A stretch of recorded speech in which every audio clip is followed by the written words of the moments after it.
তোর ডলার দিয়ে আনলে পারফিউম কিনা লাগতো না। তুই পারোস, তোর ফেসবুকে আইডি পাসওয়ার্ডটা আরেক কেন দিয়েছেন, আরেক কেন গাড়াই চাই।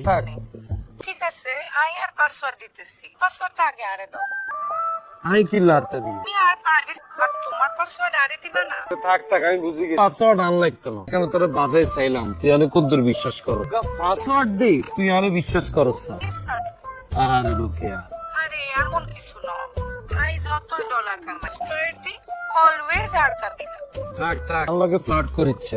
কি ফ্লার্ট করে না? এটা রুকিয়া রাখো তো, তখন আমি ফোন দিতেছি। জেলখানা সেল না, আমরা আপনার রুমে ঢুকে যাবেন। সরি ভাইয়া, মানে তোর পারমিশন লাগতো না, যখন তখন জেনে নিয়ে ঢুকে যেত। আপনার বাথরুমটা একটু ব্যবহার। আর বাথরুমে কি লেগে ভাষা বাইর গে, ভাষা বাইরে এত সুন্দর বাথরুম, এমনি তো আমার সারাদিন মুতিবে থাকতে না। এটা বাদ দিয়ে আর বাথরুমে কি লেগে। সবাই বাথরুমে বাইরের লগে লগে হালকা করে অপমান করে দিতেছে। আমি বাথরুমে ঢোকার পর বাথরুম